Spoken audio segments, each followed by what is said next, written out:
My name is Ewan. I'm a computer science student interested in becoming my own boss, which is why I took this class. My name is Stefan, and I also a computer science student, and I'm very interested about how to run entrepreneurship and join this course. Hi, my name is Raul. I'm a management student and I am interested in launching my own venture one day. Hi everyone, I'm Spencer. I'm an applied computer science student, and today we're going to be presenting to you Knox. Now before we get any further, we want to show you a quick little video demonstrating our customer unique experience that we recorded when we submitted for a pitch competition. Hello everyone, my name is Ewan and I'll be giving you a little demonstration of our application Night Out in Halifax or Knox. So it was coded in Flutter, which basically transforms the language into both iOS and Android native. So that means that it works on iOS and Android.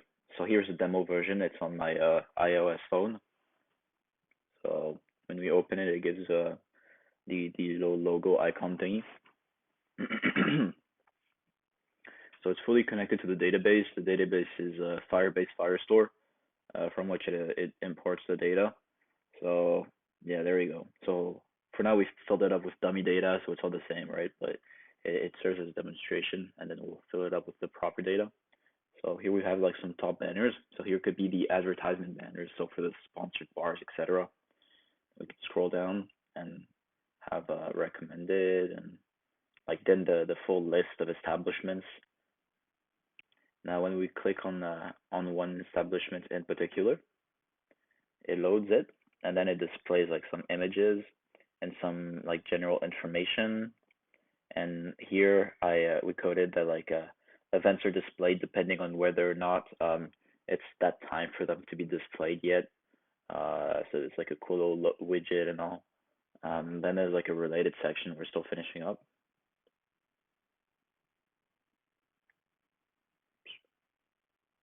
Okay, so then we can have like categories. So when you go into category, we're still finishing it up, so it's not displaying, but we can like filter by different factors and like sort and do some stuff like that. We also have a wish list. So if we go to a bar, see like this one's in my wish list, I can take it off. There you go. I can put it back in.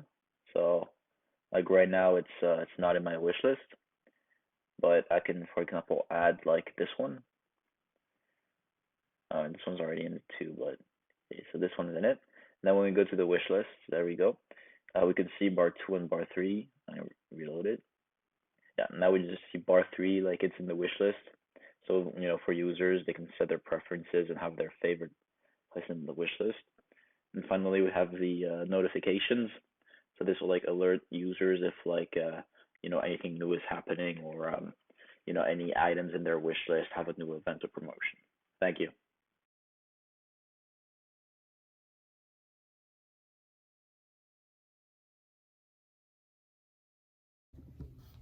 Raul, thank you for being here.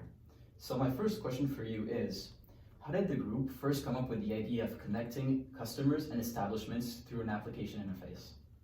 Yeah, so at the beginning of the whole process, we were looking at a whole bunch of ideas. The first one was too big and we had to be more realistic. A good thing that helped was in our group we had different skill sets, a lot of people from computer science and people from the business aspect. So we definitely wanted to use both. And then how this specific idea came to be was because one night, when looking on what to do, where to go out with some friends, we realized how difficult, options, right? Yeah, a few options, how difficult the process can be. And it just came up of a way to make it easier and more customer friendly and better. Genius. Thank you. So what is the categories that your project fit in to answer pain, need, and desire? So while it may seem like a desire, we believe that we actually fit into the pain category. So one issue that we have right now is that when you're trying to go out in Halifax and you're looking for places to go to and you want to see their menus, a lot of the time you're going to have to go onto either their Facebook page, or you'll have to just go into like Google Images to try and find their actual menu or to see their prices. So We believe that to be a pain because it's sometimes, honestly, it's even impossible to find what a restaurant's menu is because they simply just don't have that information online.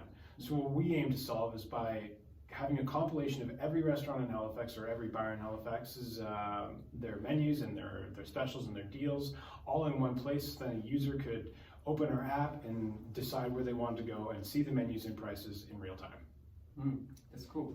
In terms of your product, what makes it innovative? What makes it different than everybody else? Well, let me just say that you're probably familiar with Uber Eats, DoorDash, and other food delivery apps. Now, what you may not know is that these applications are used for advertisement by restaurants. We're offering that same advertisement opportunity, but for bars and other nightlife establishments that don't deliver food. So it's basically a whole untapped market.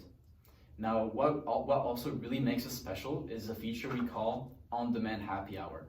So let's say you're a bar or you're a restaurant that's struggling to get clients in the door. You can just use the app and install and like create a one-time happy hour, right? And like that'll get clients in the door whenever you want through the app. And so that's something bars are willing to pay for, as our research has shown. The Q statement video mentions a two-sided market. What exactly are those two sides? So in our project, they have two sides. First side is student, because our is university student, and we know how to advertising with those clients. And for the other side is the bar owner and club owner. So they put the advertising in our project, and it will be directly showing with the student group. As stakeholders are an incredibly important part of every venture, who would you say your main stakeholders are for this project? Yeah, so obviously we do have our two main stakeholders, the users of the app and the establishment themselves. But also something that we have to consider is that now we live in a time of uncertainty, and we also have to consider stakeholders like, for example, the Nova Scotian government, which because of the whole COVID pandemic, they could close establishments if the cases rise, and that will basically render our app completely useless. So we do have to consider outside factors like that one. Do you guys have any competitors, and if so, what is your guys' competitive advantage? So that's a very interesting question. We actually do have one competitor. By pure coincidence, despite our idea being original, there's a startup in Halifax that's called Dinner Bell, I think. And they're already established. They started in Fredericton and they've had some success. They're located at like the Volta Accelerator in Halifax. So I got to meet their owner and use their app. And one interesting aspect is that their UI, so basically how their app is designed and how easy it is to use for customers, their UI is very bad compared to ours. Ours is much cleaner. So it basically makes it much easier and pleasant for users, which is why we think we can overtake them. The Q statement video used for the pitch competition mentions that your main source of revenue comes from the establishments and the bars themselves. Was that the plan all along? Not originally, no. Originally, we had intended on using students to be our main target, but after doing some market research and doing some user interviews, we decided that it wouldn't be feasible, as most students aren't willing to pay for an application like that. Instead, we decided to switch to a free model, in which now instead we're using the bars and restaurants as our main target for our revenue. So where is the key indicator of success?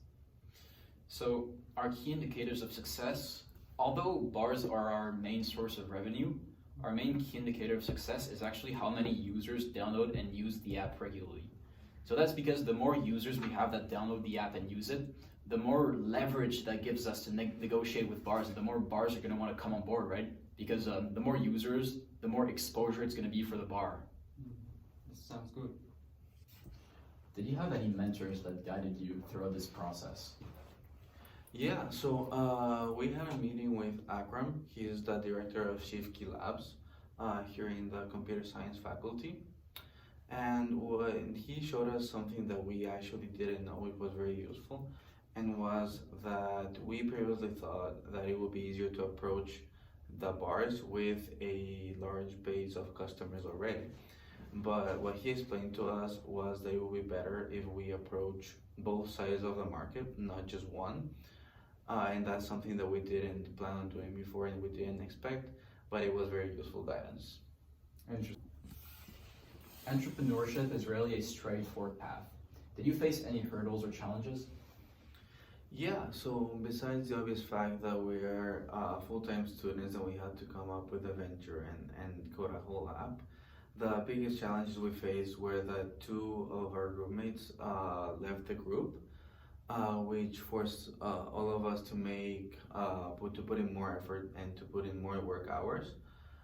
We're happy to do, but it was just more challenging, and obviously the challenge of coding an app with a language that we didn't know before was also pretty hard. So, what kind of resources are available for your venture?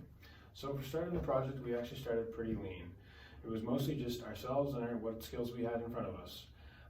In terms of creating the application, we just used our previous knowledge in computer science to create the application, and then for the business side of things, fortunately, one of our group members had connections with people inside the service industry, which allowed us to open doors for negotiation.